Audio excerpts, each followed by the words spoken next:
ஓம் சாந்தி. அவ்யக்த முரளி 24/1/1970. பிராமணர்களின் முக்கிய தொழில் சமர்ப்பணம் செய்வது மற்றும் செய்விப்பது. உங்களுடைய வாழ்க்கை படகை எவரிடத்தில் கொடுத்திருக்கீங்க? சிவபாபாவிடம். முழுமையாக ஸ்ரீமத் படி நடந்து வருகிறீர்களா? ஸ்ரீமத் படி நடப்பது என்றால் ஒவ்வொரு காரியத்திலும் அலௌகிகத்தை கொண்டு வருவது. சிவபாபானுடைய ஆஸ்திக்கு முழு அதிகாரி என்று உங்களை உணர்கிறீர்களா? எவர் ஆஸ்திக்கு அதிகாரி ஆகிறாங்களோ அவங்களுக்கு அனைத்தின் மீதும் அதிகாரம் இருக்கும், அதாவது உரிமை இருக்கும். அவர் எந்த ஒரு விஷயத்திலும் அடிமையாக மாட்டாங்க. மாறா தேகத்தினுடைய சம்பந்திங்களுக்கு அல்லது தேகத்தை சேர்ந்த ஏதாவது ஒரு வஸ்துவுக்கு அடிமை ஆகிறவங்க ஒரு பொழுதும் அதிகாரி ஆக முடியாது. அதிகாரி அடிமை ஆவது கிடையாது. சதா உங்களை அதிகாரி அப்படின்னு உணர்ந்தா மாயையினுடைய எந்த உருவத்துக்கும் அடிமை ஆவதிலிருந்து தப்பிச்சிடுவீங்க. அலௌகிக கர்மம் எவ்வளவு செஞ்சோம், லௌகிக கர்மம் எவ்வளவு செஞ்சோம் அப்படிங்கிறத சதா சோதனை செஞ்சுட்டு வாங்க. அலௌகிக கர்மா மற்றவர்களையும் அலௌகிகம் ஆவதற்கு பிரேரணை அளிக்கும், அதாவது தூண்டுதல் அளிக்கும். உயர்ந்தவர்களிலும் உயர்ந்தவரான தந்தையின் குழந்தைகளான நாம் உயர்ந்ததிலும் உயர்ந்த ராஜ்ய பதவியை அடைவோம் அப்படிங்கிற அந்த லட்சியத்தோடு நீங்க இருக்கீங்களா? அல்லது கிடைத்தது போதும் அப்படின்னு நினைக்கிறீங்களா? எப்போ நீங்க உயர்ந்தவர்களிலும் உயர்ந்தவரான தந்தையின் குழந்தையாக ஆயிட்டீங்களோ அப்போ உங்களுடைய லட்சியமும் உயர்ந்ததாகவே இருக்கணும். எப்போ அவினாஷியான ஆத்மீக ஸ்திதியில இருக்கீங்களோ அப்பதான் அவினாஷியான குஷியையும் அடைய முடியும். ஆத்மா அவினாஷியானது இல்லையா? மதுவனத்துக்கு வந்த பிறகு மதுவனத்தினுடைய வரதானங்களை பிராப்தி செஞ்சீங்களா? எந்தவித பிரயத்தனமும் இல்லாம சகஜமா வரதானம் பிராப்தி ஆகுது. அவ்யக்த ஸ்திதியில அவ்யக்த ஆனந்தம், அவ்யக்த சிநேகம், அவ்யக்த சக்தி ஆகிய இவை அனைத்தும் சகஜமான ரீதியில பிராப்தி ஆகுது. ஆகையினால இத்தகைய வரதானம் சதா நிலைச்சிருக்கணும் அப்படிங்கிறதுல கவனம் செலுத்தணும். சதா வரதாதாவினுடைய நினைவுல இருந்து வருவதன் மூலமா இந்த வரதானமும் நிரந்தரமா இருந்து வரும். மாறா வரதாதாவை மறந்துட்டா வரதானமும் மறைஞ்சிடும். ஆகவே வரதாதாவை விட்டு ஒரு பொழுதும் விலகி நிற்காதீங்க. முழு உலகிலேயே உங்களுக்கு பிரியமான வஸ்து எது? சிவபாபா. அப்படின்னா அவருடைய நினைவுல நீங்க இயற்கையாகவே நிலைச்சிருக்கணும். மிகவும் பிரியமானவங்க அப்படின்னா அவரை நீங்க ஏமாத்திடுறீங்க? வேறு ஏதோ ஒன்று நினைவுக்கு நிச்சயமாக வந்திருக்கணும். காரணம் ஏதும் இல்லாமல் எந்த ஒரு விஷயமும் இருக்க முடியாது. நினைவு இல்லாதிருக்கும் காரணம் இருக்கணும். நீங்கள் மறைந்துடுறதுனால பிரியமான வஸ்து விலகி தொலைவில் சென்றுடுது. மறந்து விடுவதற்கான காரணம் உங்களுடைய பலவீனம்தான். உங்களுக்கு கிடைச்சிருக்கிற ஸ்ரீமத் படி சரிவர நடந்து வராததுனால பலவீனம் ஏற்பட்டுடுது. பலவீனத்தினால நினைவு மறந்துடும் நிலை ஏற்பட்டுடுது. நினைவு இல்லாததுனால பிரியமான வஸ்துவை மறந்துடுறீங்க. ஆகினால கர்மா செய்வதற்கு முன்பா ஸ்ரீமத்தை நினைவுல வச்சு பிறகு ஒவ்வொரு கர்மாவையும் செய்யுங்க. பிறகு அந்த கர்மா சிரேஷ்டமானதாக ஆயிடும். சிரேஷ்டமான கர்மாவினால் வாழ்க்கையும் இயற்கையாகவே சிரேஷ்டமானதாக ஆயிடுது. ஆகவே ஒவ்வொரு கர்மாவுக்கும் முன்பாக சோதனை செய்யணும். கர்மா செய்த பிறகு சோதனை செஞ்சா ஏற்கனவே செய்யப்பட்ட தவறான கர்மா விகர்மம் ஆயிடுது. ஆகினால முதல்ல சோதனை செஞ்சு பிறகே கர்மா செய்யணும். ஈஸ்வரிய படைப்பை மற்றவர்களுக்கு சகஜமாக சரள ரீதியில அளிக்கும் வழி உங்களுக்கு தெரியுமா? ஒரே வினாடியில மற்றவங்களுக்கு தந்தையினுடைய அறிமுகத்தை அளிக்க முடியுமா? எந்த அளவு மற்றவர்களுக்கு அறிமுகத்தை அளிக்கிறீங்களோ அந்த அளவு உங்களுக்கு எதிர்காலத்துல நற்பலன் கிடைக்கும். இங்கு நீங்க அளிக்கணும், அங்கு நீங்க அடையணும். அதாவது நீங்கள் அடைந்து கொண்டே இருக்கணும். எவ்வளவு அளிக்கிறீங்களோ அவ்வளவு நாம அடைந்து வர்றோம் அப்படின்னே நினைக்கணும். இந்த ஞானத்தின் இக்காலத்தின் பிரத்யட்ச பலன் மற்றும் வருங்காலத்தின் பிராப்தியையும் அனுபவம் செய்யணும். இந்த காலத்தின் பிராப்தியினுடைய ஆதாரத்துல தான் எதிர்காலத்தினுடைய பலனை உணர முடியும். இந்த காலத்தின் அனுபவம் வருங்காலத்தை தெளிவாக உணர்த்தது. உங்களை எந்த உருவுல உணர்ந்து முன்னேறி வரீங்க? நான் சக்தி, ஜெகத் மாதா, இத்தகைய உணர்வு இருக்குதா? ஜெகத் மாதா அப்படிங்கிற அந்த உருவுல உலகத்துக்கு நன்மை செய்கின்ற தன்மை இருக்கும். சிவசக்தி உருவுல எந்த பலவீனமும் எதிரில் நிற்க முடியாது. ஆகவே நான் சக்தி, ஜெகத் மாதா அப்படிங்கிற இரு உருவங்களையும் நினைவில் வச்சிருந்தாதான் மாயாஜித்தாக ஆக முடியும். விஸ்வ கல்யாணம் என்கின்ற பாவனையின் காரணமா ஏதாவது ஒரு ஆத்மாவுக்கு நன்மை ஏற்படுவதற்கு நிமித்தமாவீங்க. உங்களுடைய சம்பந்தம் அல்லது உங்களுடைய சரீரத்துடன் நஷ்டமோகா ஆகிட்டீங்களா? நஷ்டமோகாவின் இறுதி ஸ்திதி எந்த அளவு அமைஞ்சிருக்குது? எந்த அளவு நஷ்டமோகா ஆகுறீங்களோ அந்த அளவு ஸ்மிருதி சொரூபம் ஆவீங்க. ஆகினால ஸ்மிருதியை சதா நினைவில் வைப்பதற்கான சாதனம் நஷ்டமோகா ஆவது.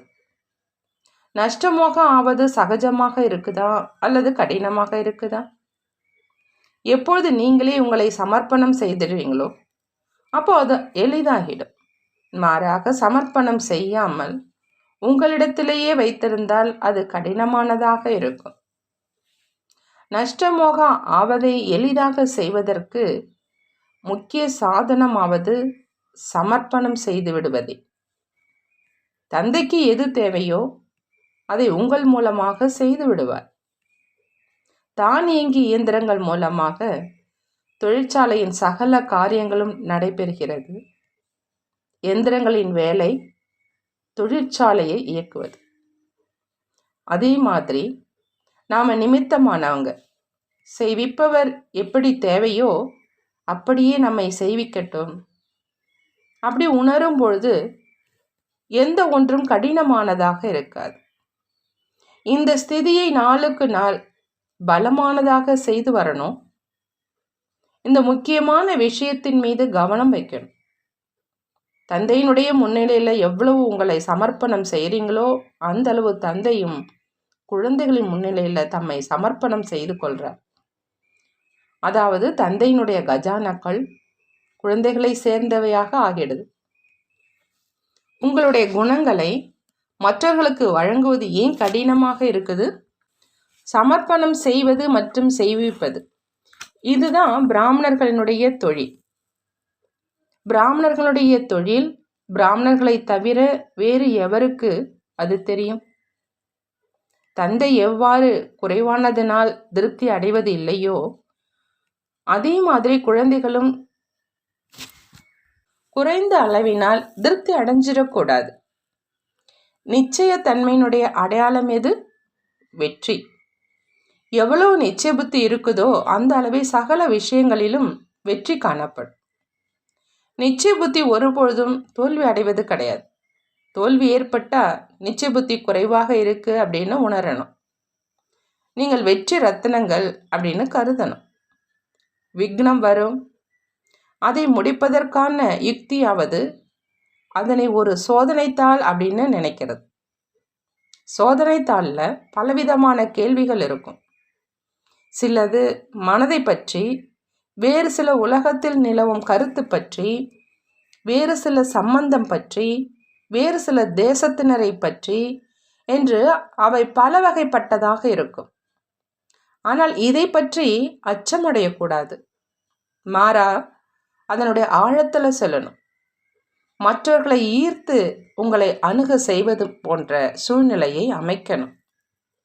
எந்த அளவு அவ்யக்த சூழ்நிலையை அமைக்கிறீங்களோ அந்த அளவு மற்ற அனைவரும் தாமாகவே உங்களை அணுகுவாங்க.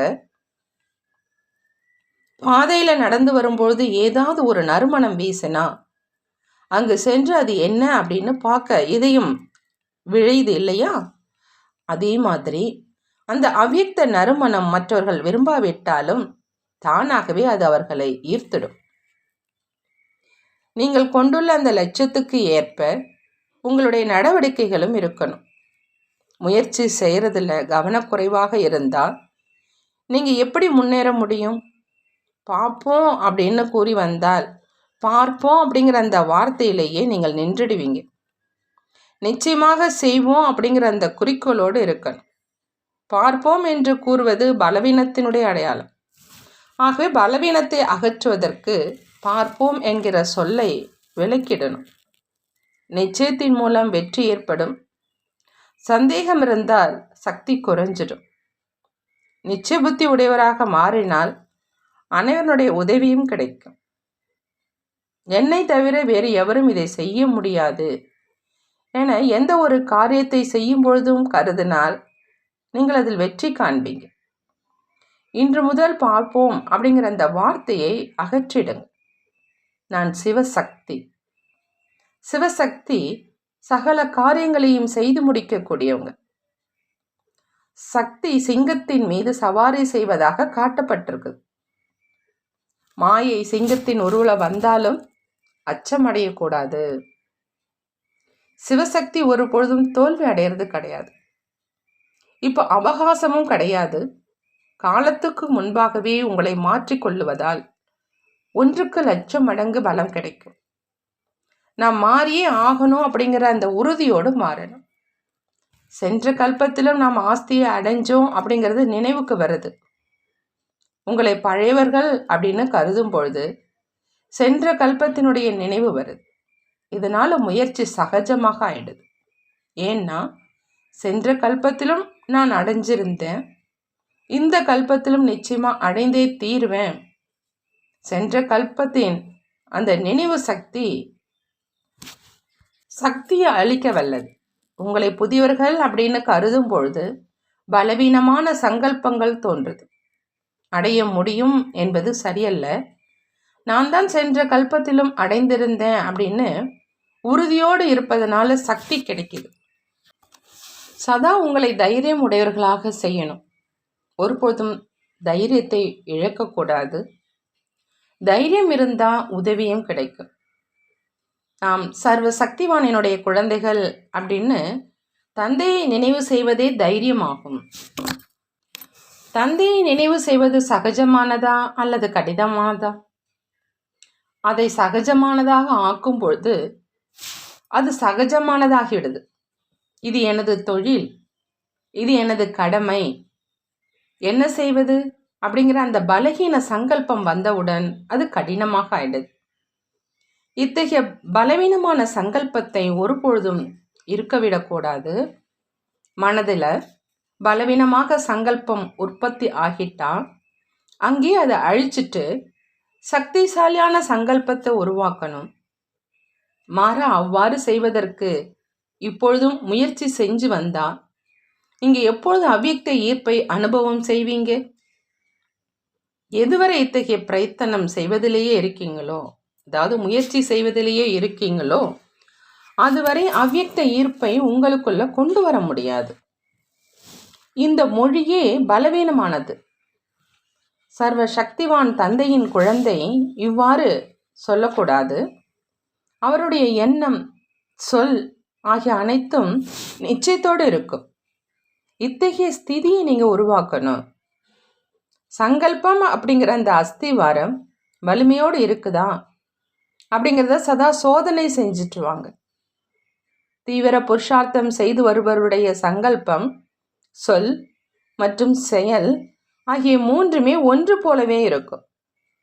சங்கல்பம் உயர்ந்ததாக இருந்து செயல் பலவீனமானதாக இருந்தால் அதை தீவிர புருஷார்த்தி அப்படின்னு சொல்ல முடியாது. மூன்றுமே சமமாக இருக்கணும். அவ்வப்பொழுது மாயை தனது உருவத்தை காட்டி வருவது நிரந்தரமாக விடைபெற்று செல்வதற்காகவே அப்படிங்கிறத நீங்கள் உணரணும். அப்போது அதற்கு விடை கொடுத்து அனுப்பி வைப்பதற்கு மாறா நீங்கள் அதற்கு வரவேற்பு அளிச்சிடுறீங்க. ஒருபொழுதும் பிரியாமல் சதா சிவபாபாவோடு இருந்து வந்தால் உங்களை எதுவும் செய்ய முடியாது. யாராவது தீவிரமாக ஒன்றில் ஈடுபட்டிருந்தால் மூன்றாமவர் யாரும் வந்து இடையூறு செய்யாமல் இருக்க இடையூறு செய்யாதீங்க அப்படிங்கிற அந்த பெயர் அட்டையை மாற்றிடுறாங்க. அதே மாதிரி நீங்களும் அத்தகைய போர்டை போடுங்க. இதனால் மாயை உள்ளே வர முடியாது. அதற்கு உள்ளே வருவதற்கு வழியே இருக்காது. ஏதாவது நாற்காலி காலியாக இருந்தால் ஒருவர் வந்து அதில் அமர்ந்துடுவாங்க.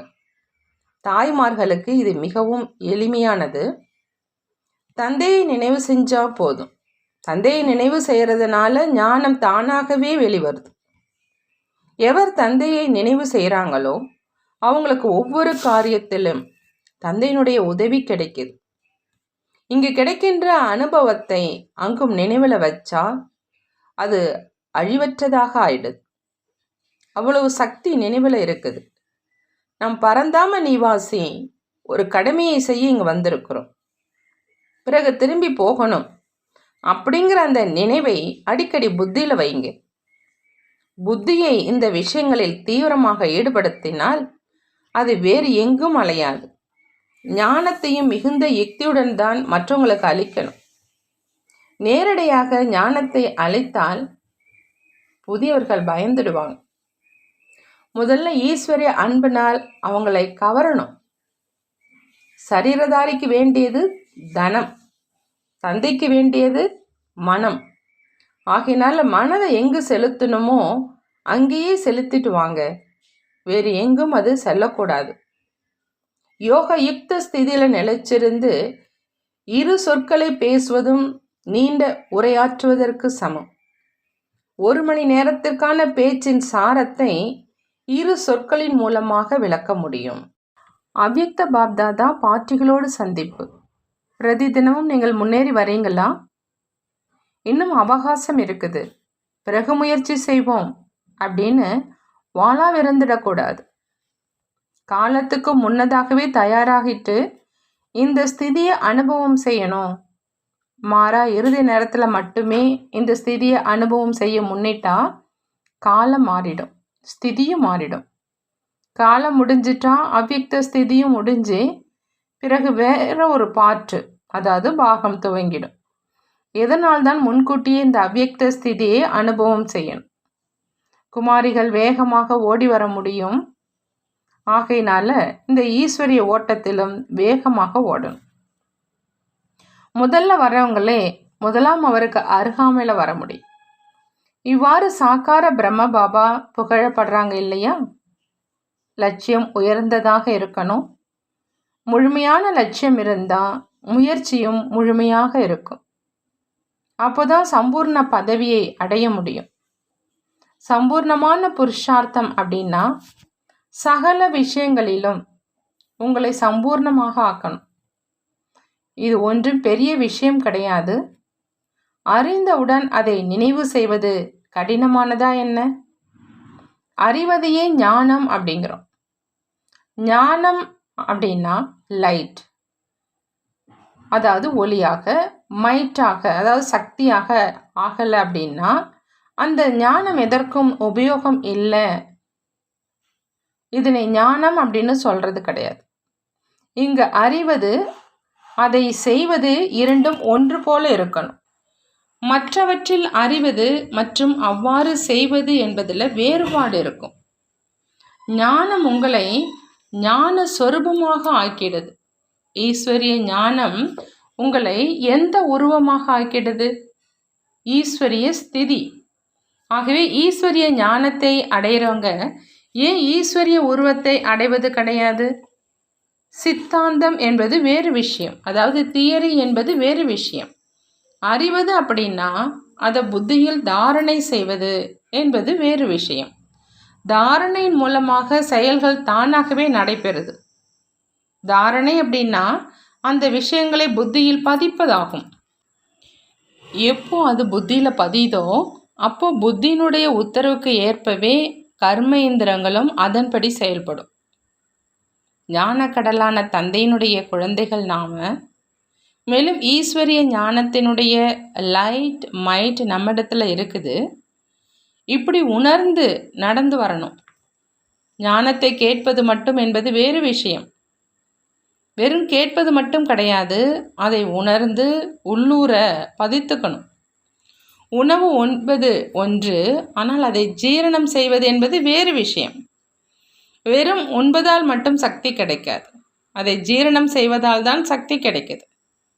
சக்திவானினுடைய குழந்தைகள் இதை செய்ய இயலாது என்பது அழகா? இல்லையேல் தந்தையினுடைய பெயருக்கே இழுக்கு ஏற்படும்.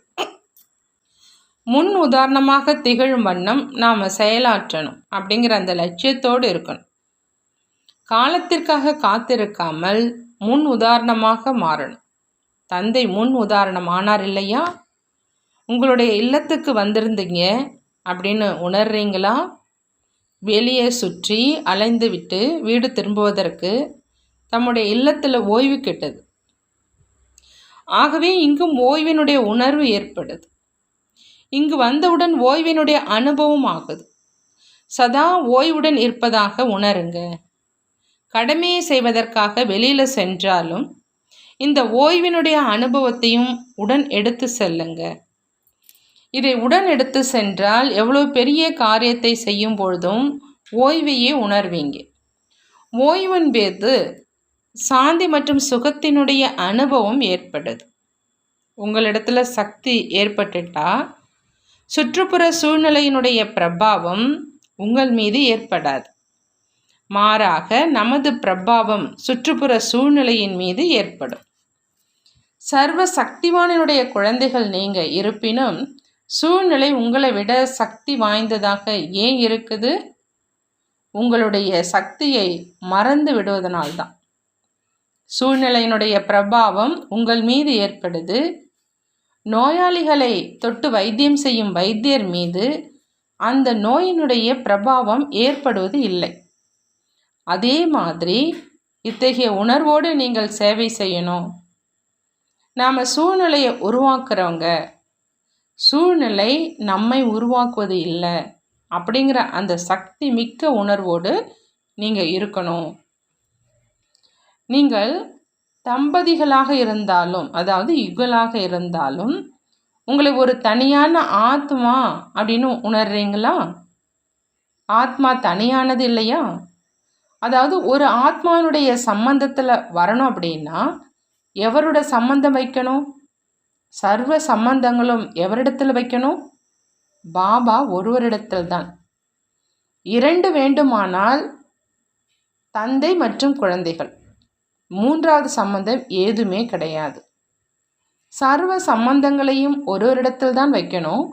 ஒன்று ஆத்மா, இரண்டாவது சிவபாபா. இந்த ஸ்திதியை உயர்ந்த ஸ்திதி அப்படின்னு கருதப்படுது. மூன்றாவதாக ஏதாவது ஒன்றை பார்த்தாலும் அதை பார்க்கக்கூடாது. பார்க்கணும் அப்படின்னா அந்த ஒருவரைத்தான். பேச வேண்டுமானாலும் அவருடன் தான். இத்தகைய ஸ்திதி இருந்தால்தான் மாயாஜித் ஆக முடியும். மாயாஜித் ஆகிறவங்க தான் ஜெகத்ஜித் ஆகிறாங்க. இந்த தூய்மையான அன்பு முழு கல்பத்திலும் ஒரே ஒரு முறைதான் கிடைக்குது. இத்தகைய அன்பை நாம் அடையிறோம் அப்படிங்கிறது சதா நினைவில் இருக்கணும். வேறு யாரும் அடைய முடியாததை நாம் அடைஞ்சிருக்கிறோம். இந்த போதை மற்றும் நிச்சயத்தோடு இருக்கணும். டெல்லியில் எப்பொழுது அதிசயத்தை நிகழ்த்து காட்ட போறீங்க? டெல்லியினுடைய சப்தம் தான் நாலாபுறங்களிலும் பரவுது. டெல்லியில் இந்த புகழ் ஏற்படணும். முழு பாரதத்திலும் இந்த புகழ் ஏற்படணும். இத்தகைய பொறுப்பை டெல்லிவாசிகள் ஏற்கணும். காலம் குறைவாக இருக்குது, ஆனால் மிகுதியான சேவை எஞ்சிருக்குது. இந்த வேகத்துடன் சேவை செய்தால்தான் அனைவருக்கும் நற்செய்தி சென்றடையும். ஒருவர் செல்வந்தர் ஆவதற்கான சந்தர்ப்பத்தை வழங்குவதும் மகாதானமாகும். மகாதானத்தின் பலனும் மிகுதியாக இருக்கும். சதா தந்தையை உடன் வைத்திருந்தால் இவருடன் சர்வ சக்திவான் உடன் இருக்கிறார் என்பதை பார்த்து மாயா ஓடிடும். உங்களை தனியாக பார்க்கும்போது தான் உங்களை அணுகுவதற்கு மாயைக்கு தைரியம் வருது. வேட்டையாட செல்லும் பொழுது விலங்கு ஏதும் வராது இருப்பதற்காக நெருப்பை ஏற்றி வைக்கிறாங்க. அதே மாதிரி நினைவு அப்படிங்கிற அந்த அக்னி எரிஞ்சிட்டு இருந்தா மாயை உங்களை அணுகவே முடியாது. இந்த ஆர்வம் அப்படிங்கிற அந்த அக்னி ஒரு பொழுதும் அணைஞ்சிடக்கூடாது. அதை உடன் வைத்திருப்பதனால் சக்தி தானாகவே வந்துடும். பிறகு வெற்றி மேலே வெற்றி கிடைக்கும். வயதிக தாய்மார்கள் மீது பாபாவுக்கு பிரத்யேகமான அன்பு இருக்குது. ஏன்னா துக்கத்தினால இவங்க மிகவும் களைச்சிருக்கிறாங்க. ஆகையினால களைச்சிருக்கிற குழந்தைகள் மீது பாபாவுக்கு மிகுந்த அன்பு ஏற்படுது. இவ்வளவு அன்பை குழந்தைகளும் வைக்கணும். வீட்டில் இருந்த போதிலும் நினைவு யாத்திரையில் வெற்றி பெற்றுட்டா நீங்கள் முன்னேறி வர முடியும். எவ்வளவு நினைவு யாத்திரை அதிகரித்து வருதோ அவ்வளோ மனதினுடைய பாவனைகளும் தூய்மையாகி வரும். நீங்கள் அனைவரும் சேவையில் சகயோகிகளாக விளங்குறீங்களா? நீங்கள் எந்தளவு நற்செய்தியை மற்றவர்களுக்கு அளிக்கிறீங்களோ அந்தளவு நீங்கள் சம்பூர்ணம் அடைந்துட்டீங்க அப்படிங்கிற அந்த செய்தி உங்களுக்கு கிடைக்கும். ஏன்னா மற்றவர்களுக்கு எடுத்துரைப்பதன் மூலமாக நீங்கள் விரும்பாவிட்டாலும் கூட நீங்கள் சம்பூர்ணம் அடையணும் என்பதில் கவனம் தானாகவே செல்லும். இந்த சேவை செய்வதும் நீங்கள் சம்பூர்ணம் ஆவதற்கான இனிய பந்தனமாகும். இந்த பந்தனத்தில் நீங்கள் எவ்வளவு இருக்கீங்களோ அவ்வளோ மற்ற சம்பந்தங்களிலிருந்து விடுதலை பெறுவீங்க. ஆகவே சர்வ பந்தனங்களில் இருந்தும் விடுபடுவதற்கான சாதனம் எது? ஒரு பந்தனத்தில் நீங்கள் கட்டுண்டு இருப்பது இந்த இனிய பந்தனமும் இக்காலத்திற்கானதே ஆகும். பிறகு இது ஒருபொழுதும் கிடைக்காது. நீங்கள் அனைவரும் இந்த இனிய ஈஸ்வரிய பந்தனத்தில் கட்டுண்டிருக்கும் ஆத்மாக்கள். சிரேஷ்டமான செயல்களை செய்வதால் தான் நீங்கள் உயர்ந்த பதவியை அடைய முடியும். மேலும் உயர்ந்தவர்களாகவும் ஆக முடியும். ஒரு உயர்ந்த காரியத்தின் மூலமா இக்காலத்திலும் மற்றும் வருங்காலத்திலும் நன்மை பெறுறீங்க. இதனால் இரு காலங்களும் உயர்ந்ததாக செய்யவல்ல காரியங்களையே நீங்கள் செய்யணும். அகமதாபாத் மிகுதியான சேவை செய்யணும். ஏன்னா அகமதாபாத் சகல சென்டர்களுக்கும் விதையாகும். விதையில் மிகுதியான சக்தி இருக்கும்.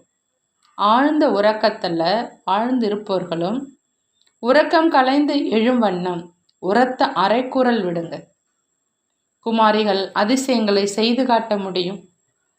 சேவையில் மிகுந்த வெற்றி பெறும் அளவு குமாரிகளிடத்தில் சக்தி இருக்கணும். குமாரிகள் புருஷார்த்தம் மற்றும் சேவையில் தீவிரமாக ஈடுபட முடியும். முன்னிலையில் யார் இருக்கிறாங்க, குமாரிகளா அல்லது பாண்டவர்களா? உங்களுக்கு நினைவு சின்னங்கள் இருக்குது. நீங்கள் சென்ற கல்பத்திலும் வெற்றி பெற்ற பாண்டவர்களாக ஆகிறீங்க. நீங்கள் எண்ணற்ற முறை பாண்டவர்களாகி வெற்றி பெற்றுள்ளவர்கள் என்பது நினைவில் இருக்குது இல்லையா? இது நினைவில் இருந்தால் ஒருபோதும் மறதி ஏற்படாது. சென்ற கல்பத்திலும் நாம் தான் வெற்றி பெற்றோம், இப்போதும் நாம் வெற்றி அடைவோம் அப்படிங்கிற அந்த போதை மற்றும் நிச்சயம் இருக்கணும். நாம் தான் உயர்ந்தவர்களிலும் உயர்ந்தவரான தந்தையின் ஆஸ்திக்கு உரிமை உடையவர்கள் அப்படிங்கிறது நினைவில் இருந்தால் சதா ஏக்கிற ஸ்திதியில் இருந்து வருவீங்க. ஒரே ஒன்றின் நினைவில் இருப்பதனால ஏக்கிற ஸ்திதி ஏற்படும். அவ்வியக்த உருவின் மூலம் சேவை எவ்வாறு நடைபெறுது? இந்த அனுபவம் ஏற்பட்டு வருதா? பிரம்ம பாபா அவ்வியக்த உருவில் சேவையில் எவ்வாறு உடன் இருந்து வருகிறார்? இந்த அனுபவம் ஏற்படுதா? அன்புடைய ஆத்மாக்களுடன் ஒவ்வொரு கணமும் உடன் இருந்து வருவேன் அப்படின்னு அவர் வாக்குறுதி அளித்திருக்கிறார். இவ்வாறு அவர் உங்களோடு இருந்து வருவதனுடைய அனுபவம் ஏற்பட்டு வருதா? அவருடைய உருவம்தான் மாறி இருக்குது. ஆனால் அவருடைய அதே செயல்தான் இப்பொழுதும் நடைபெற்று வருது. அன்புடைய குழந்தைகளின் மீது பாதுகாப்பு குடையின் உருவில் அவருடைய பார்வை இருந்து வருது. அந்த குடைநிழலின் கீழ் சகல காரியங்களும் நடைபெற்று வருது. இத்தகைய உணர்வு ஏற்படுதா? வியக்தத்தில் இருந்து அவ்வியக்தம் மற்றும் அவ்வியக்தத்திலிருந்து வியக்தத்தில் வருவது. இந்த ஏணிப்படியில் ஏறுவது இறங்குவது அப்படிங்கிற அந்த பழக்கம் ஏற்பட்டு விட்டது. இக்கணம் இங்கே, மறுகணமு அங்கே. எவருக்கு இத்தகைய ஸ்திதி ஏற்பட்டு வருதோ, பயிற்சி பழகிவிட்டதோ, அவங்களுக்கு இந்த வியக்த தேசமும் அவ்வியக்தமான ஒன்றாக உணர்வு ஏற்பட்டு வரும். ஸ்மிருதி மற்றும் திருஷ்டி மாறிடுது. நீங்கள் அனைவரும் எப்பொழுதும் தயார் நிலையில அமர்ந்திருக்கீங்களா? தேகத்தினுடைய கணக்கு வழக்குகளும் ஒரு பொருட்டல்ல. சூட்சும உலகத்துல ஒரு சமயம் பறவைகளுடைய விளையாட்டு காட்டப்பட்டது. அவை பறக்க விடப்பட்டன. அதே மாதிரி இந்த ஆத்மாவும் ஒரு பறவையே. எப்பொழுது வேண்டுமானாலும் பறக்க முடியும். இதற்கான பயிற்சி இருந்தால்தான் பறக்க முடியும். நீங்களே பறக்கும் பறவை ஆகும் பொழுது மற்றவர்களையும் ஒரு வினாடியில் பறக்க செய்ய முடியும். ஆனால் இப்பொழுது அதற்கு அவகாசம் பிடிக்குது. சூட்சமமாக ஒரு உதாரணம் கூறப்பட்டது. சூட்சம உருவில் எவ்வளவு நேரம் அவருடன் வதனத்தில் இருந்து வரீங்க? இவ்வாறு இந்த நேரம் எவருடன் இருந்து வருகிறாரோ அவர் வெளிநாட்டில் இருந்த போதிலும் அவருடைய மனம் அதிகமாக சூட்சம உலகின்பால் தான் இருந்து வரும். எந்த தேசத்தில் உங்கள் மனம் இருக்குதோ அந்த தேசவாசியாக நீங்கள் உங்களை கருதுகிறீர்களா? எப்படி இருந்தாலும் இப்பொழுது நீங்கள் சூட்சம வதனவாசியாகவே வேண்டும். ஸ்தூல வதனத்தில் சூட்சம வதனத்தை எமர்ஜி செய்கிறீங்களா, அல்லது நீங்களே சூட்சம வதனவாசியாகி அவருடன் இருப்பதாக அனுபவம் செய்கிறீங்களா? எந்த அனுபவம் ஏற்படுது? சூட்சம வதனவாசியான தந்தையை இங்கு எமர்ஜி செய்கிறீங்களா, அல்லது உங்களையே சூட்சம வதனவாசி ஆக்கி கொண்டு அவருடன் கூடவே இருக்கீங்களா? ஸ்தூல வதனத்தில் இருந்த போதிலும் நீங்கள் சூட்சம வதனவாசி ஆகிவிட்டதாகவே பாப்தாதாவும் கருதுகிறாங்க. யார் அழைத்தாலும் சூட்சம வதனத்தின் சூழ்நிலையிலேயே சூட்சம உருவத்துடன் இருந்து சேவையை பெற முடியும். அவ்வியக்த ஸ்திதியில் நிலைத்திருந்து உதவியை பெற முடியும். வியக்த உருவில் அவ்வியக்த உதவியை அடைய முடியும். இப்போ மிகுதியான நேரம் உங்களை பரிஸ்தா அப்படின்னே உணருங்க. பரிஸ்தா உலகத்தில் வசிப்பதின் மூலமாக சூட்சம வதனத்தையே ஸ்தூல வதனத்துக்கு கொண்டு வந்து விட்டதை போன்றே அதிகமாக பலுவற்ற தன்மை அனுபவம் ஏற்படும். சூட்சம வதனம் மற்றும் ஸ்தூல வதனத்துக்கு இடையில வேறுபாடு எதுவும் காணப்படாது. அப்பொழுதுதான் சம்பூர்ண ஸ்திதியிலும் வேறுபாடு காணப்படாது. பாப்தாதா வியக்தத்தில் வரும் பொழுதும் அவ்வியக்த உருவின் அவ்வியக்த தேசத்தின் அவ்வியக்த பிரபாவத்தில் இருந்து வருவதை போன்றே இது வியக்த தேசம் என அவ்வியக்த தேசத்தையும் நீங்கள் உணர்வீங்க. சம்பூர்ண ஸ்திதி அருகாமையில் வந்துடும். குழந்தைகளுக்கு இத்தகைய அனுபவத்தை அளிக்கவே அவர் இங்கு வருகிறார். இதே மாதிரி நீங்கள் அனைவரும் உங்களுடைய அவ்வியக்த ஸ்திதியின் அனுபவத்தை மற்றவர்களுக்கும் செய்வீங்க. எப்பொழுது அவ்வியக்த ஸ்திதியின் நிலை சம்பூர்ணம் ஆகுதோ அப்போதான் உங்களுடைய ராஜ்யத்துக்கு அவருடன் இணைந்து செல்ல முடியும். ஒரு கண்ணில் அவ்வியக்த சம்பூர்ண ஸ்திதி, மறு கண்ணில் ராஜ்ய பதவி. சாக்கார உருவில் காணப்படுவதைப் போலவே இந்த காட்சி தெளிவாக காட்சி தரும். குழந்தை பருவத்தின் உருவம் மற்றும் சம்பூர்ணமான உருவம் ஆக இரண்டும் காட்சி தரும். இப்பொழுது இவ்வாறு ஆகிய பிறகு அவ்வாறு ஆவோம். இந்த ஸ்மிருதி இருக்கிறது. எதிர்காலமும் தெளிவாக காட்சி தரும். எந்த அளவு பரிஸ்தா வாழ்க்கை அருகாமையில் வருதோ அந்த அளவு ராஜ்ய பதவியும் எதில் காட்சியளிக்கும். இரண்டும் முன்னிலையில் காணப்படும். இந்த காலத்தில் ஒரு சிலருக்கு தமது கடந்த பிறவிகளுடைய நினைவு இருந்து வருவதைப் போலவே உங்களுக்கும் நான் வருங்காலத்தில் இந்த மாதிரி வருவேன் என உங்களுடைய எதிர்காலமும் தெளிவாக தெரியும். வருங்காலத்தின் சமஸ்காரம் எமர்ஜாகி வரும், மறைந்திருக்காது, வெளிப்படையாக தெரியும். நல்லது. ஓம் சாந்தி. நன்றி பாபா, நன்றி.